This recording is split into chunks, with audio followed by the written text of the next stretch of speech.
প্রত্যেকদিন সকালেই আমার আপনার মোবাইলে প্রচুর হোয়াটসঅ্যাপ মেসেজ ঢুকতে থাকে।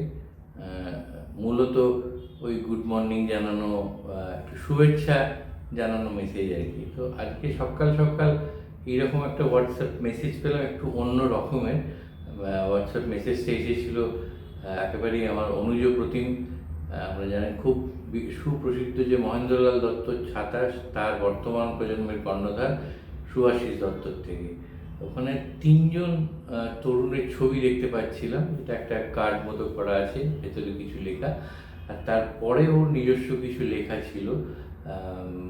অভিষেক পাল বলে একজনের ছবি, দেবমাল্য পাল বলে একজন ছবি ছিল, আর ছিল অভিষেক পাল চৌধুরী এবং শিরিনা মুখোপাধ্যায়, এই তিনজনের ছবি দিয়ে কিছু লেখা, এবং তারপরেও নিজস্ব একটা কাইন্ড অফ ওর অভিমত, ওর মত এটা নিয়ে লেখা ছিল। তো লেখাটা আমি একটু শোনাচ্ছি। কেন হঠাৎ এই একটা সুনির্দিষ্ট হোয়াটসঅ্যাপকে তোলা, সেই প্রসঙ্গেও আসছি। যেটা লিখেছে সুভাষী, সেখানে বলেছে যে দেবমাল্য পালের ভজহরি মান্নার সম্পূর্ণ মালিকানা অর্জন একটা বিরল ঘটনা, একটা ইতিহাসের পাতায় জায়গা নেওয়ার মতো ঘটনা। কারণ এটা শুধু একটা খাতায় কলমে মালিকানা বদল নয়, বরং বাঙালির রবিবারের দুপুর আড্ডা আর খাঁটি স্বাদের ঘটনাটিকে নিজের হাতে সুরক্ষিত রাখার এক লড়াই। এই জয় আমাদের মনে করিয়ে দেয় ঐতিহ্যকে বাঁচাতে হলে নারীর টান থাকা প্রয়োজন। ভজহরি মান্না আপনারা সকলেই জানেন, একটা খুব জনপ্রিয় বাঙালি খাবার, একটা বাঙালিয়ানার প্রচার করার মতো রেস্টুরেন্ট চেন। তারপরেও লিখছে যে হোটেল সোনার বাংলার কর্ণধার অভিষেক পাল চৌধুরী যেভাবে পিএলএস গ্রুপের মুকুটমণিপুরের হোটেলটি অধিগ্রহণ করেছে, তা বাংলার পর্যটন শিল্পের স্থানীয়দের কর্তৃত্ব আরও সুদৃঢ় করল। অন্যদিকে ভ্যানিলা বিন বেকারির শ্রীমতী শিরিনা মুখোপাধ্যায়ের কাফে বাই দ্য লেন নামক একটি বিখ্যাত ক্যাফে চেন অধিগ্রহণের ঘটনাটি চোখে আঙুল দিয়ে দেখিয়ে দিচ্ছে যে আমাদের নারী উদ্যোগপতিরাও আজ কৌশলগত দক্ষতায় বাজারের প্রথম সারিতে দাঁড়িয়ে নেতৃত্ব দিচ্ছেন। ও নতুন প্রজন্মের জন্য একটা বার্তাও দিয়েছে, খুব সিগনিফিকেন্ট।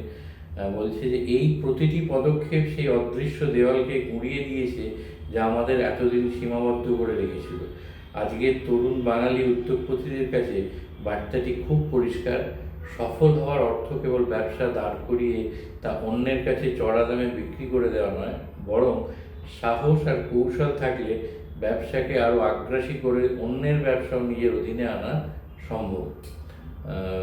মনে রাখতে হবে, সুভাষিস দত্ত সে কিন্তু নিজের কোম্পানিটি, যেটাও একটা কাইন্ড অফ হেরিটেজ ব্র্যান্ড, সেটাকে খুব সফলভাবে চালানোর সঙ্গে সঙ্গে বঙ্গীয় বাণিজ্য পরিষদ বলে যেটা এখন গঠন করা হয়েছে সমস্ত বাঙালি ব্যবসায়ীদের, অফকোর্স ডোমিসাইল বেঙ্গলি, তাদেরকে নিয়ে একজোট করে, তার অন্যতম প্রতিষ্ঠাতা কর্ণধারও বটে। তো এখানে অনেক বেশ বড় হোয়াটসঅ্যাপ মেসেজ। আর একটা রেলিভেন্ট পোর্শন আমি না পড়ে পাচ্ছি না। বাংলার ব্যবসা মহলে আজ এক নতুন জাগরণ দৃশ্যমান। সাম্প্রতিক কিছু যুগান্তকারী অধিগ্রহণ প্রমাণ করে দিয়েছে যে বাংলা আজ আর কেবল বাইরের শক্তির কাছে শোষিত হওয়ার বাজার নয়, বরং বাঙালি এখন নিজেই বাজারের নিয়ন্ত্রক ও স্বপ্নদ্রষ্টা। অর্থাৎ বাঙালি কিন্তু ব্যবসার ক্ষেত্রে আবার স্বপ্ন দেখা শুরু করে দিয়েছে এবং তার রূপায়ণও শুরু হয়ে গেছে। মনটা খুবই খুবই ভালো হয়ে গেছিলো সকালবেলায় মেসেজটা পড়ে। খুব আনন্দের খবর, গর্বিত হওয়ার মতো খবর। ভাবলাম সবার সঙ্গে এই, কারণ সারাক্ষণ আমরা তো একটা নীতির মধ্যে ডুবে থাকি, সেখানে এই ইতিবাচক, এই পজিটিভ একটা ইন্সপায়ারিং খবর, এটা সবাইকে জানা দরকার। আরও এই কারণে, কারণ একজন তরুণ প্রজন্মের শিল্পোদ্যোগীর থেকে যেভাবে তার অভিজ্ঞতা এবং যেটা সে দেখছে চারপাশে, সেটাকে ব্যাখ্যা করে তুলে সে ধরেছে অন্য 3 তরুণ প্রজন্মের উদ্যোগপতির উদাহরণ দিয়ে সাম্প্রতিক ডেভেলপমেন্টের। এটা কিন্তু এই বার্তাটা পৌঁছে যাওয়া দরকার সবার কাছে। শুধুমাত্র কিছু হচ্ছে না, ডুবে যাচ্ছি, তলিয়ে যাচ্ছে পশ্চিমবঙ্গ, এই যে একটা ধারণা ছড়ানোর একটা বিরাট একটা কেউ বলবেন পরিকল্পনা করে ছড়ানো হচ্ছে, কেউ বলবেন এর পেছনে নানান চক্রান্ত আছে, অভিসন্ধি আছে। এইসবের মধ্যে না ঢুকেও যেটা বলা যেতে পারে, এটা হচ্ছে এইরকম একটা ধারণা ভীষণভাবে ছড়িয়ে দেওয়া হচ্ছে। যারা বাইরে থাকেন, বাইরে চলে গেছেন, কোনোদিন হয়তো সেই অর্থ এখানের জন্য কিছু করেন না, তারা বসে বসে একটা ধারাবাহিকভাবে কন্টিনিউয়াসলি এরকম একটা ধারণা বাজারে ছাড়ছেন। যারা এখানে বসে আছেন তারাও বলেন কিচ্ছু হচ্ছে না, ডুবে গেল, তলিয়ে গেল, বাঙালির দ্বারা ব্যবসা হবে না, বাঙালির দ্বারা উন্নয়ন হবে না। কিন্তু এই সব ঘটনাগুলো কিন্তু আপনাকে আবার একটু ইন্ট্রোস্পেকশন করতে ভাবায়, আপনাকে ভাবায় যে সব কিছু বোধহয় এখনো হারিয়ে যায়নি, অনেক কিছু ভালো পাওয়ার ইতি আছে। আর চারপাশে যেগুলো ঘটে চলেছে আমরা যেগুলোর থেকে চোখ বন্ধ করে থাকি। আর একটু বৃহৎ আকারে যদি আমরা দেখি, বড় ইয়ের ক্ষেত্রেও কিন্তু এই মুহূর্তে এই রাজ্যের নানান প্রান্তে যত সংখ্যক হোটেল নতুন তৈরি হয়েছে এবং এখনও যত সংখ্যক হোটেল তৈরি হচ্ছে, নির্মীয়মান আছে, সেই সংখ্যাটা কিন্তু যথেষ্ট আনন্দ দেওয়ার মতো, যথেষ্ট প্রেরণা দেওয়ার মতো। মনে রাখবেন, হোটেল যখন আসে তখন কিন্তু তারা একটা নিজস্ব ক্যালকুলেশন করে আসে। অর্থাৎ যেখানে লোকজন আসা যাওয়া করে ব্যবসায়িক কাজে, পর্যটনের কাজে, সেখানেই হোটেল আসে। না হলে অকুপেন্সি রেটের কথা মাথায় না রেখে কেউ হোটেল ব্যবসায় নামে না। শুধুমাত্র টাটা গ্রুপই আমাদের কলকাতাস্থ আম্বুজা নিউটিয়া গোষ্ঠীর সঙ্গে যে বিপুল সংখ্যক হোটেল এখানে করছেন, যারা শুধু বারবার ওই টাটারা ন্যানো থেকে মুখ ফিরিয়ে নিল, চলে গেল, সরিয়ে দেওয়া হলো, এই উদাহরণটাই দিতে থাকেন, তাদের কাছে কিন্তু নিশ্চয়ই একটা উল্টো, একটা রিভার্স উদাহরণ, যে সেই একই টাটা গোষ্ঠী তাদের হোটেলের একটা বিরাট সংখ্যক হোটেল, এবং নিঃসন্দেহে বলা যেতে পারে তাদের ভারতবর্ষে এই মুহূর্তে যে কতগুলো নির্মীয়মান হোটেল আছে তার মধ্যে সর্বাধিক সংখ্যক হোটেল কিন্তু এই রাজ্যে আসছে উইথ এইখানকারই একজন শিল্প সংস্থা আম্বুজা নিউটিয়া এদের সঙ্গে। এবং তার অনেকগুলো অলরেডি হয়ে গেছে, বাকিগুলোরও যে কেউ গেলে দেখবেন নির্মাণ কার্য শুরু হয়েছে। কিন্তু আমাদের ওই যে একটা স্বভাব আছে, এটাই আমরা শুনে বড় হয়েছি, এটাই শেখানো হয়েছে বছরের পর বছর ধরে, তবুও আমরা বলবো এইসব ফালতু গুজব, আবার একটা ঢপ, কিছুই হবে না। হচ্ছে, হয়ে গেছে, হতে দেখা যাচ্ছে, তবুও আমরা বলবো কিছুই হচ্ছে না। আজ বোধহয় এগুলো থেকে বেরিয়ে আসার একটা সময় হয়েছে। এই যে আমরা একটা রাজনৈতিক স্লোগান খুব শুনি আজকাল, পাল্টানো দরকার, পরিবর্তন হওয়া দরকার, নিশ্চয়ই পাল্টানো দরকার, নিশ্চয়ই পরিবর্তন হওয়া দরকার। সবচেয়ে আগে যেগুলো পাল্টানো দরকার, পরিবর্তন হওয়া দরকার, সেগুলো এই নীতির দিকগুলো। এই যে আমাদের একটা অজ্ঞতার দিক, বা জোর করে অন্ধকারে থাকার দিক, বা অন্ধকার, অজ্ঞতার মধ্যে আমাদের ডুবিয়ে রাখার একটা সুকৌশল, এইগুলোর পরিবর্তন দরকার, এইগুলোর পাল্টানো দরকার, এগুলো ভীষণভাবে দরকার। এটা একেবারে রাজনৈতিক যেটা মতাবলম্বিতা, যে কোনো রাজনৈতিক মতাবলম্বী হন না কেন, এগুলো নির্বিশেষে বলছি, এই যে নীতির দিক, এই যে একটা জোর করে অজ্ঞানতার মধ্যে থেকে একটা প্রচার চলে, সেইগুলো থেকে একটা পাল্টানো দরকার, পরিবর্তন দরকার। আমি হোটেলের কথা বলেছি, টাটা গোষ্ঠীর আরেকটি সংস্থা টাটা হিতেশি, তারাও কিন্তু এই রাজ্যে বিপুল বিনিয়োগ করছে। তাদের যেটা খড়গপুরের যে সংস্থার ম্যানুফ্যাকচারিং ফেসিলিটি আছে, সেইখানে যে কেউ, আমার কথা বিশ্বাস করার দরকার নেই, খড়গপুর যেতে এখন সময় লাগে না, দেখে আসতে পারেন কি কাজ সেখানে হচ্ছে। এবং এগুলো চলছে, এই নয় যে আগে যেরকম বলা হতো একটা কিছুই হচ্ছে না, একটা বলে দিলাম অ্যানাউন্সমেন্ট, শুধু একটা স্বপ্ন দেখানো, এগুলো কোনোটাই কিন্তু, আমি যেগুলো উদাহরণ দিচ্ছি, স্বপ্নের সওদাগরি নয়, এগুলো অ্যাকচুয়ালি স্বপ্ন রূপায়িত হচ্ছে।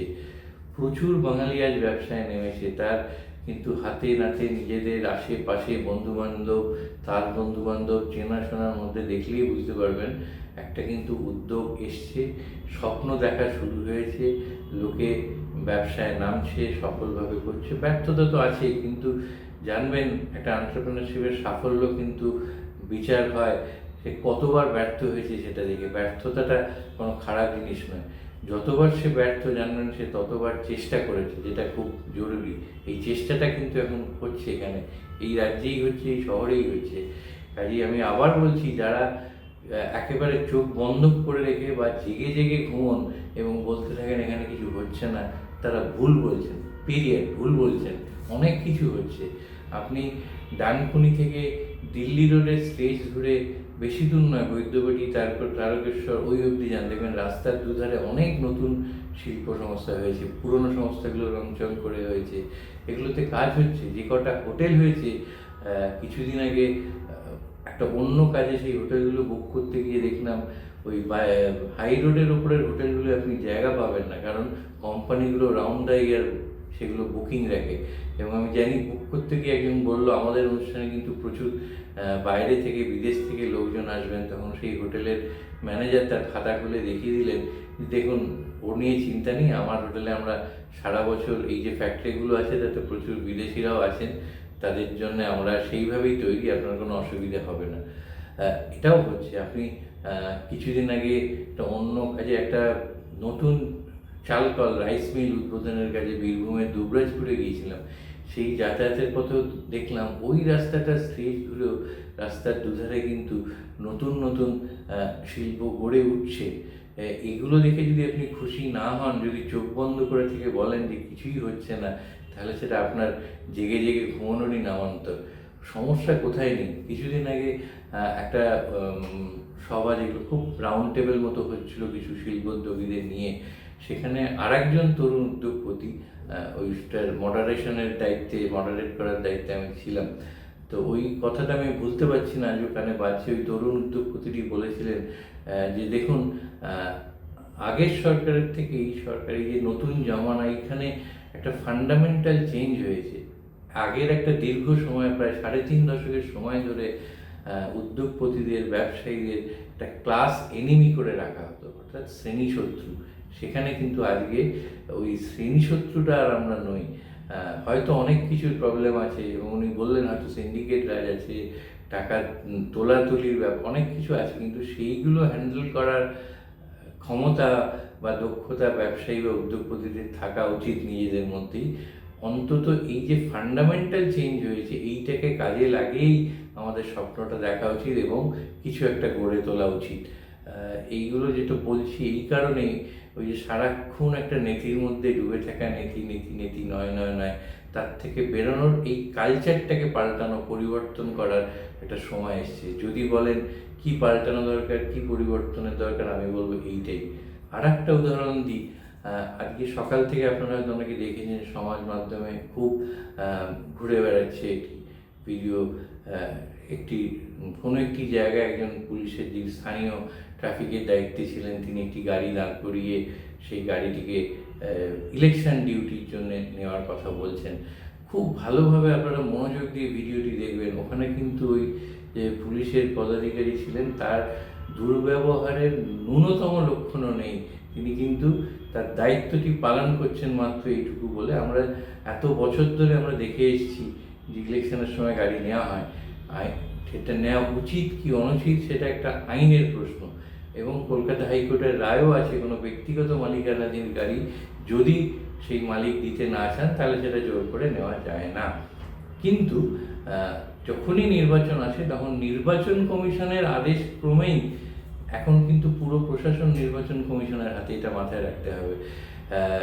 সেই নির্দেশেই কিন্তু বিভিন্ন জায়গায় এই গাড়িগুলো ইলেকশন ডিউটির জন্য একটি স্লিপ দিয়ে দেওয়া হয়। আমার গাড়িতে 3 দশকের বেশি সময় ধরে কিন্তু প্রেস লেখা, শুধু স্টিকার থাকে না, ভেতরে আমার একেবারে ভ্যালিডেটেড অ্যাক্রিডিটেশন কার্ড থাকে, আমার নিজস্ব হাউস কার্ড থাকে, আমার সমস্ত যেটা পরিচিত অথেন্টিকেটেড সেগুলো থাকে। তা সত্ত্বেও দুবার, একবার চন্দননগরে একটি কাজে যাওয়ার সময় রাস্তায় গাড়ি আটকেছিল, তখন একজন জেলার সাংবাদিক আমার পরিচিত, তার মধ্যস্থতায় কোনো ঝামেলাই হয়নি। কিন্তু আমি বলেছিলাম আমি ছিলাম না গাড়িতে, আমার তখনকার যিনি ড্রাইভার সারথি ছিলেন তিনি হয়তো সেইভাবে কমিউনিকেট করতে পারেননি। যখন স্টিকার বা ওই নোটিশটা লাগানোর কথা, তখন আর একজনের মধ্যস্থতায় ব্যাপারটা ওখানে মিটে যায়। এবং লাস্ট নির্বাচনের সময়ও আমার কলকাতায়, মানে বিধাননগর এলাকার মধ্যেই গাড়িটি যখন আটকানো হয়, তখনও আমি ছিলাম না। সেক্ষেত্রেও আমার সারথির হয়তো বোঝানোর দিক থেকে কোনো অসুবিধা হয়েছিল। গাড়িটিতে কিন্তু ওই ইলেকশন কমিশনের নোটিশ লাগানোটা করেছিল যে ইলেকশন ডিউটি করতে হবে বলে। বিশ্বাস করুন, ওই তদানীন্তন নির্বাচন আধিকারিকের দপ্তরে নিজস্ব পরিচিতির ছবি দিয়ে একটি 4 লাইনের শুধু লেখা লিখতে হয়েছিল যে আমারও ইলেকশন ডিউটি আছে, আমিও এমার্জেন্সি ডিউটি, আমার গাড়িটা নেওয়া সমীচীন নয়। 24 ঘন্টার মধ্যে কিন্তু ওইটা ছেড়ে নতুন একটি নোটিশ ইস্যু হয়ে গিয়েছিল। কেউ যদি এইটা যুক্তি দিয়ে দেখাতে পারেন যে তার গাড়িটা তার এই কারণে দরকার, তাহলে কিন্তু জোর করে আমার মনে হয় না ওই স্টেজ আছে যেখানে আপনার ব্যক্তিগত মালিকানাধীন গাড়িটা নিয়ে ইলেকশন ইয়েতে খাটানো হবে। এখানে কিছু কিছু ওই বললাম অজ্ঞতা অজ্ঞানতার জায়গা থেকে যায়, হয়তো সবাই আমরা সেইভাবে অ্যাওয়ারনেস ব্যাপারটা নেই, পৌঁছতে পারে না তাদের কাছে। তো আজকের ঘটনাটায় সেই পুলিশটি কিন্তু বোঝানোর চেষ্টা করছিলেন যে আমি আমার দায়িত্ব করছি মাত্র, আমি আমার ব্যক্তিগত ব্যবহারে এই গাড়ি নিইনি। তবুও সেই ঘটনাটিকে দেখানো হচ্ছিল যেন একটা স্থানীয় পুলিশের গুন্ডামি, একটা গুন্ডারাজ, গাড়ি তুলে নেওয়া, ব্যক্তিগত মালিকানির এই যে ঘটনার একটা চরম অপব্যাখ্যা, এটাও কিন্তু হয় একটা অজ্ঞানতা, নইলে জোর করে একটা হয় আমার অজ্ঞতা বা অজ্ঞানতাটাকে আমি কাজে লাগাচ্ছি, নইলে আমি অন্য লোকের অজ্ঞতা বা অজ্ঞানতাটাকে কাজে লাগিয়ে একটা ন্যারেটিভ তৈরির খেলায় মত্ত আছি। এইগুলোর এই যে কালচার, এরও পরিবর্তন হওয়া দরকার, এটাও পাল্টানো দরকার। পাল্টাতে যদি হয়, পরিবর্তন যদি করতে হয়, তাহলে এগুলোর করা দরকার সবার আগে।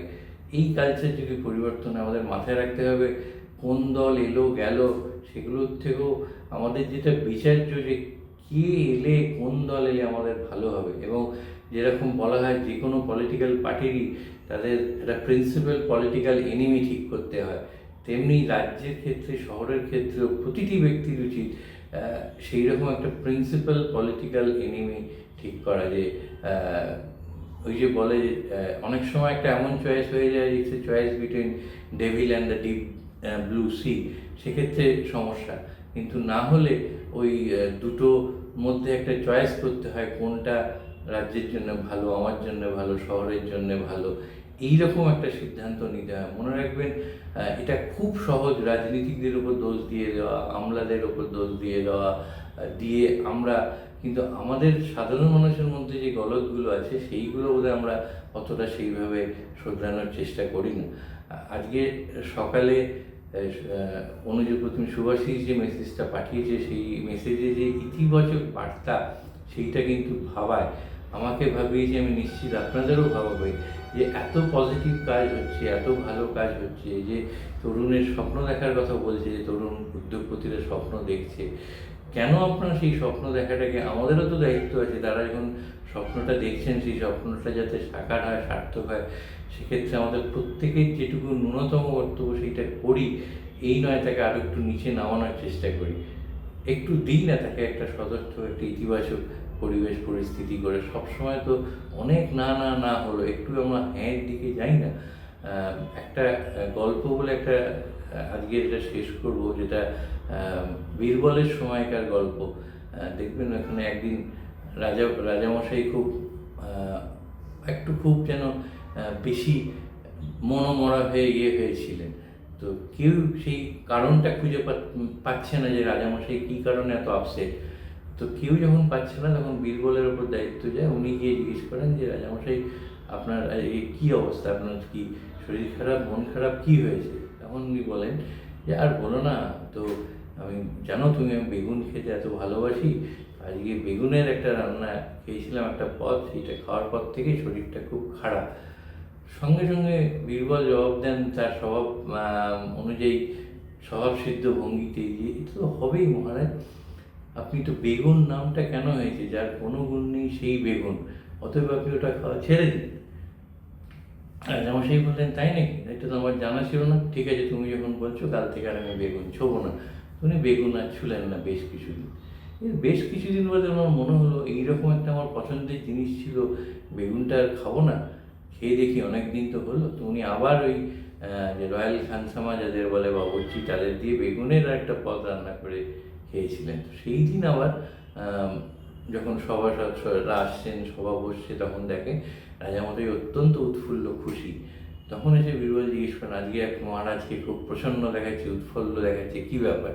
তাতে উনি জবাব দেন যে তুমি তো আমাকে এতদিন অনেক বোকা বানিয়ে রেখেছো, জানো আজকে আমি বেগুন খেয়েছি, বেগুন খেয়ে কত ভালো আছি, মন মেজাজ সব চাঙ্গা হয়ে গেছে।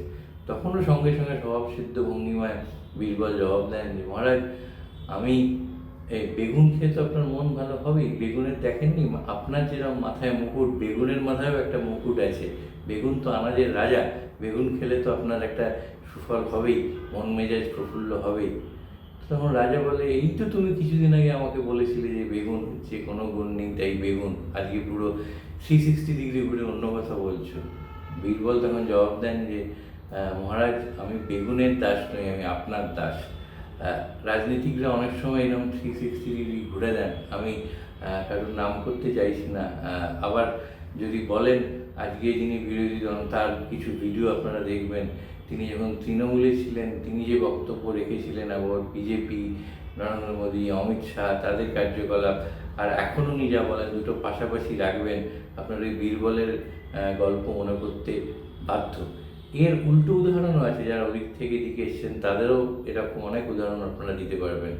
তো মনে রাখতে হবে, এরা কেউই কিন্তু যারা রাজনীতি করতে এসছেন তারা আমার আপনার বা ওই একমাত্র ওনারা হচ্ছেন ক্ষমতাটার পেছনে ছোটেন। কাজে এইগুলোর মধ্যে না ঢুকে, যেটা বললাম যে কালচারটার পাল্টানো দরকার, কালচারটার পরিবর্তন হওয়া দরকার। ভোট আর একটা গিয়ে এসছে, আর একটা নতুন সরকার আসবে, সেই সরকার আপনারা যাকে পছন্দ করবেন, যেভাবে পছন্দ করবেন সেইভাবেই হবে, জনগণের গায়েই হবে।